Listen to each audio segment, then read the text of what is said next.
Hey party peeps, this is Mick Macaroni again with another reading of my episode, The Fury Flames. This story has been published for free and is all available in Tapas, Inkitt, and as well as Minkly.io. I finally can pronounce it correctly. Anyways, it is a mature content, so reader's discretion advised, but if you like my videos, please like, share, and subscribe my videos, and as well as any of my content that is available in the links below. So a quick recap. We've gone through 2 episodes. One of those episodes is her father talking about the world sages as a way to answer her questions, but of course it was vague as possible. And the second episode was meeting her mother, and it will end with them dying at the end, implied death. So this next episode will go over it a little bit more, but it is going to be a new timeline, so get ready. For moons, that event in the poison arrows haunted every section of Rhea's wakefulness. For moons, about 1 moon crossing and 3 birth wounds, Rhea had to revisit the death of her mother in the back of her silver eyes, as if it had happened recently. For moons, she had to contemplate how her father ended his life trying to protect Rhea. For moons, Rhea had to live with the guilt of running from the attacker instead of staying to fight. For moons, she had dreamed of the times when her mother would raise her out of bed to go hunting with her, or the times when her father insisted that she'd sit down to listen to another tale of his senseless story. One more time. That is all she ever prayed to the gods to give her one more time with these 2 lives that had exited her life so soon. If they ever survived, maybe she wouldn't be trapped in the slave encampment for a month and brutalized when she fought to get free. Maybe it wouldn't be her to burn them down when they did, taking the victims with the rest of the damn filth. Perhaps she wouldn't have stayed in Tristanope, a richer town in the country of Juventus, and gone on her day, killing every slaver she could find. Killing both those who employ the slavers and any damn slave owner that she deemed unworthy. The world of love was taken from her by complete force, leaving this coldness beneath the fire of her fury. That coldness was just the hate that she needed to push through with her assassination. No form of fame quelled the fire of her hate, just as the killings never actually made her feel any better. What she genuinely wanted would never come back to her, no matter how many filthy souls returned to the trail. That port town soon pushed her, the hidden killer, out when it could. The likeness was crudely drawn, the place on exceptionally clean billboards, though none could ever agree on what she truly looked like. The only thing that the artist could agree on was a nickname and gender. Moonstalker, the lady huntress that takes down the slavers and the rich alike, the temptress of the shadows with eyes as bright as the moon and the death that follows right after. Her notoriety was big, just like the 20-moon-old missing poster of a boy that seemed to increase in reward money every time she'd taken a second to gander it. The old painting of a noble boy carried a vacant expression, just exactly like those portraits of very well-renowned royalty. He had a lot of practice forming his face, just like a vacant doll. However, in his copper eyes, she did find a glimmer of strength and stubbornness. Even he, a young man, obviously nobility from the look of his finely printed cowl, looked utterly miserable.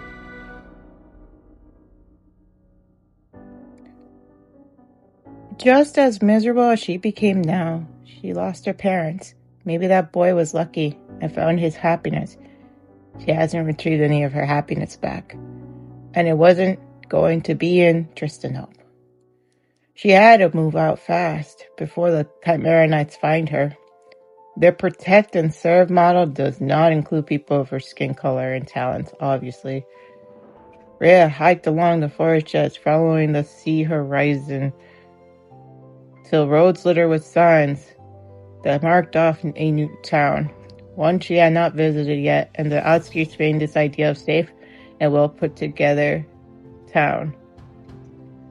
The town's portside horizon glittered with Manuk's lovely rays. Manuk was extra gracious today, coloring every surface with this lovely orange hue. The fire within her hums in glee, warming the cold center within her. For a moment, as the gates and wooden walls came into view, she chanced just before it to admire the ingenuity. She finds some wonder, a fleeting naivety she thought she lost in the cages. It didn't last long. The Chimera Knight prowls out their hiding hole, ready to investigate her. It is just one sole knight, a man tall, with glistening silver armor. His head helmet adopts the shape of a leoness head and mane. These knights always had a pistol loaded with about 4 rounds, ready to fire. When he saw her, his gauntlet hand hovers over the pistol. The other had a giant staff adorned with ceremonial-looking feathers. The staff had a bladed tip, glistening as clean as the armor, suggesting one obvious thing. This knight hadn't seen a lot of action. "Stop right there, Cracks!" Cracks, a type of native that lives in the Junction jungle. The very same group of people that her mother used to be a part of before meeting her father. The people out here view Cracks as nothing more than slaves. An image that will always be stuck in her, no matter where she goes. Despite being an outcast of her own people. And it didn't help that she dresses the part of an abnormal traveler. A couple of skin patches of leather kelpie skin tied in a way to cover her rear and groin. It barely covers her wide-set hips. It's just enough to protect herself from the elements. The loincloth covering between her legs. More leather skin wraps around her shins, knees, and forearms and palms. Climbing needs a lot of her legs and arms, and using leather in this way is more of a safety choice than fashion. Even her busty chest had the bindings of thick leather, wrapping them into a bunched-up mound to protect her from getting too scuffed up.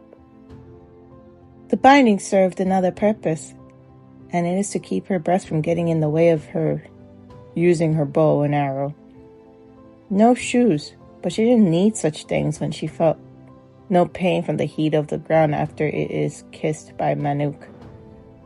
The leather-skinned hood drapes over her head, barely hiding the red-tinted brown curls she inherits proudly. The hood is just so it took a few more seconds for her enemies to recognize her, though it is hard to remain inconspicuous with silver eyes as prominent as hers. Even worse, her body has been through some changes since she was a meager thin teenager. Her breasts grew to an aggravating size. Hips and rears filled out with more muscle assets that distract anyone with the carnal desire for a woman.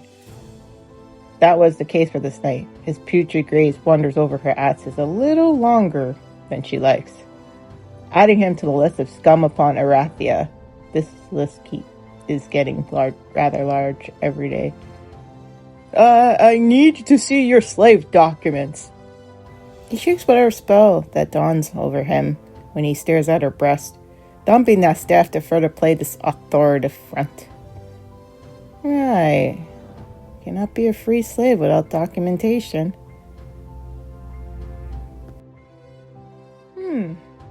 Never was one, so no. Her fingertips trace the string of her bow, her arrow strapped to her back. The bow is older, made up of a Junction jungle wood, but was tenderly crafted by her mother. The signatures and some endearing quotes are still carved into the wood till this very day. This bow never failed her in a fight. Then you must understand that I cannot allow you to walk freely in these premises. You will come with me now until we can situate an arrangement for you. Although considerably polite, Rhea will not be fooled by the flowery words. It all means that she was will be kept in captivity till she finds a slaver or an owner of slaves to claim her. This world isn't free for people like her, just as accurately stated by her mother. Rhea sidesteps towards the wooden wall, pulling her head back to inspect the height of it. It is as tall as a 2-floored building. The wood is beaten to the point that there are extra wood planks nailed to keep the panels together, and the holes from the wood mites fisting on the material. It's sturdy, but poorly managed, having just the right amount of divots to climb it. Miss, what are you doing? The knight noticed her loss of attention, motioning her to follow him, but she paid no heed to. She will take advantage of his cluelessness, since it's not often that knights will give her that kind of opportunity. Others are always quick to shoot at her on sight. Her notoriety in Tristanel must not have reached this knight. My nature, Catholic Ruth. The female cracks a reckless grin, spouting the greeting of the day in cracks, big enough from one ear to the next, then latch onto the wall to start her ascent. She ignores the knight's sad attempts to threaten her. By the time the knights fumble for his pistol, Rhea is already at the top of this fence, absorbing the visage before her. The buildings closest to the gate were more in shape than the ones that hugged the walls of this port town. There wasn't a lot of wealth spread around. The infrastructure here shared the same amount of effort as the town walls, with planks haphazardly stapling roof shingles and drapes used to cover broken windows. This place is poorer than Tristanel. Rhea is now dealing with an unknown territory here. At least Tristanel had an obvious gap between the rich and the poor. But here, it was like everyone was just as poor as the next person.